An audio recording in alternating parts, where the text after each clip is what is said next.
So when you look at the landscape of the entire NFL, you can clearly see teams that are successful right now, while others need a lot more work. Well, in today's video, I want to take a look at some teams, regardless of how they are performing right now, that are looking to have the brightest future ahead of them over the next few years. So let's talk about it right after.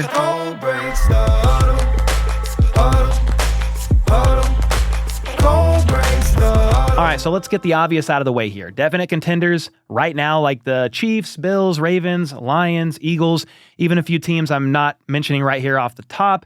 Many of them will continue to have bright futures because they have their franchise quarterbacks, and most of them also have a solid head coach / coaching staff, as well as pieces around them already on the roster. But I want to look at some teams that are trending potentially next season, the season after that, in an upward direction based on a few different factors. And the first team I want to talk about is going to be the Washington Commanders. Forget about the last couple of weeks, and I know they're playing good ball right now, but they were one of the worst teams in the NFL for quite some time, yet have climbed up quite a bit this season, and I think they are going to get even better. They lost the last couple of games to some great teams, but zoom out a bit and look at them over a multi-year horizon. Jayden Daniels is a certified franchise QB, and he is the favorite to win Rookie of the Year at the moment. By all accounts, the Commanders are ahead of schedule. Nobody predicted them to be as good as they already are, and the fact that they went out and traded for Marshawn Lattimore tells us that they realize their Super Bowl window is already open, or at least that's what they believe, and they are going for it. They have the greatest asset a team could ever ask for, a franchise quarterback on a rookie deal. Take a look at the Cowboys, for example. They just signed Dak Prescott to the largest contract in NFL history, and he's going to take up nearly 33% of their cap space next season. Meanwhile, the most team cap percentage Jayden Daniels will take up on his rookie deal, again, an extension could change all that, but the most he could take up is 3.84% in 2027. The Commanders, meanwhile, have over $100 million in cap space available next season, which is the fourth most in the league. So they already have a pretty good roster, but even with turnover via expiring contracts and the like, they have the ability to add plenty of guys in free agency. They could add pieces along the D-line to help against the run, as well as beef up the O-line to further protect their future. And they might need to address one thing here, because when I'm looking at the roster, one of the main things I see is 12 players on their 53-man roster that are 30 years old or older, and that helps contribute to them having the fourth oldest roster in the NFL. Some of these guys, though, such as 34-year-old Bobby Wagner, 35-year-old fullback Nick Bellor, sorry if I mispronounced that, 34-year-old tight end Zach Ertz, among a couple others, are free agents at the end of the season, and I have no idea if they're going to return. And then if you look at some of their top skilled position players on offense, they're all a bit older as well. Top wideout Terry McLaurin, he's great, but he's 29 years old. Their next receiver in line as far as stats are concerned is Noah Brown. He's 28. Their top tight end, who I just mentioned, Zach Ertz, is again 34.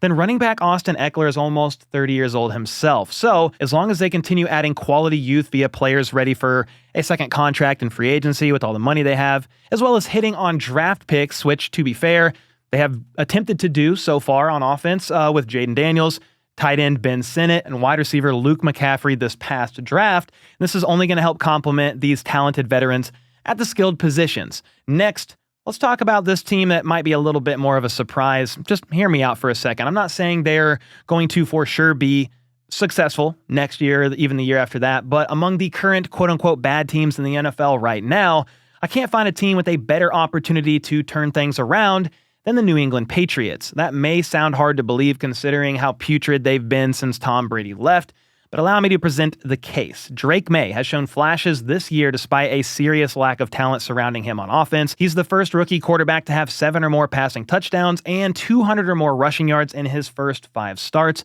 Their defense has been better than you would think, to give them credit. They've also got 2 key building blocks on defense in Christian Gonzalez and Christian Barmore. Plus, take a look at their cap space next season. Nearly $140 million, which is the most in the league by a wider margin than Michael Strahan's teeth. Plus, they're likely going to get a top 5 pick in next year's draft, and overall, they have 9 picks in 2025. Combine that with the fact that they also have the 13th youngest roster in the league. I think there's some hope for New England, at least on the horizon, to be a good team once again after all. Now, this next one is a little interesting because their projected franchise quarterback hasn't taken a snap in the NFL yet, at least in the regular season.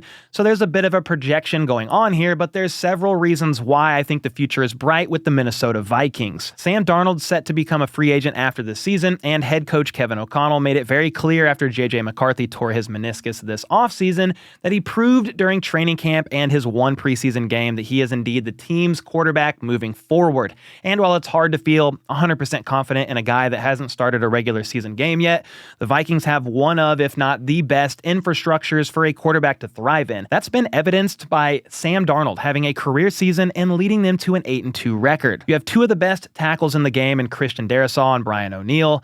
I know Darrisaw is injured, but he'll be back at some point next year. Then you have one of the best receiving cores in football between Justin Jefferson, Jordan Addison, and TJ Hawkinson. Then Kevin O'Connell. He's one of the best play callers in the NFL, and that's really what it boils down to. Do you think that J.J. McCarthy can have as much or more success than Darnold under KOC? If the answer to that is yes, then the Vikings' future is incredibly bright. If they're able to build around McCarthy, they'll have great cap flexibility for the next few seasons and can build on what is already a competitive roster.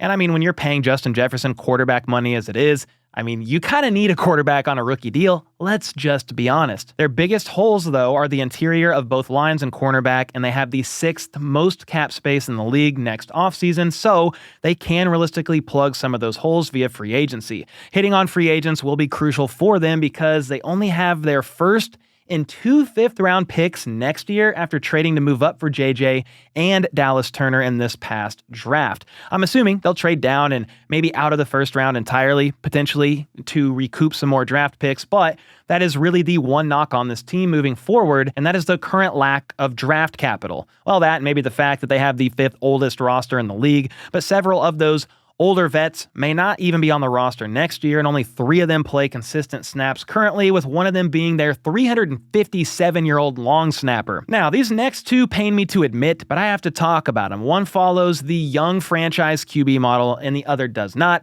but we'll get to that in a moment. First, though, is the Denver Broncos. They don't have as much cap space as some other teams I mentioned, mainly because Russell Wilson's contract is a big ol' yikes. They have $82 million in dead money this season, the most in the NFL, with Buffalo in second at $70 million. Next season, though, they will have the 3rd most dead money, yet in spite of that, have a projected $62 million in cap space for the 2025 season, which as of right now is 12th best in the league. 2 years from now will be even better, but regardless, the Broncos are in a pretty damn good spot right now, considering Sean Payton is probably the best available head coach they could have grabbed last year. He's 5th in wins among active head coaches, only behind Andy Reid, Mike Tomlin, Mike McCarthy, and John Harbaugh. He also has the 20th most wins all time. His success with Drew Brees has been well documented, and now he has a chance to maybe replicate it with Bo Nix. I don't want to get ahead of myself here, but this is the quarterback he wanted in this past draft and was able to get. And while it's clearly too early to compare Nix to Brees, I would honestly be insane to even try to do that. I'm just saying Peyton is definitely looking to build another long-term franchise quarterback in Nix, and honestly, he is exceeding everyone's expectations so far this season. It's early, but among the 4 rookie quarterbacks that have played significant time this year, Bo Nix is 2nd in passing yards behind only Jayden Daniels and leads all of them in passing touchdowns with 14. Their O-line is holding up pretty decent, giving Nix the 5th most time to throw, and they are also 7th best in the league in pressure percentage allowed. And that will certainly help with a quarterback's consistency. So even if Nix can become a consistent top 10, top 15 quarterback and their defense can maintain their recent level of play, really, it's not even super recent. I feel like Denver always has a pretty good defense, then they will absolutely be a consistent playoff contender. Speaking of the defense, as of right now, they are 3rd in both points and yards allowed, top 3 in pressures. They lead the NFL in sacks and are the 3rd best red zone defense. So yeah, Denver already has a fantastic defense, with Vance Joseph being a solid DC for them. On top of all that, they intentionally shed some costly vets and have approximately the 10th youngest roster in the NFL, if my research is correct. So the Broncos might potentially have one of the brightest futures of all these teams mentioned so far, though of course the AFC West is no cakewalk with the Chiefs in it. But speaking of the AFC West, the next team I've got to talk about is actually the LA Chargers. I know I said I wouldn't mention contenders in this video, but to me, the Chargers are kind of on the fringe here of being legit contenders, and considering they've never won a playoff game with Justin Herbert, I think we can classify them as a team on the rise.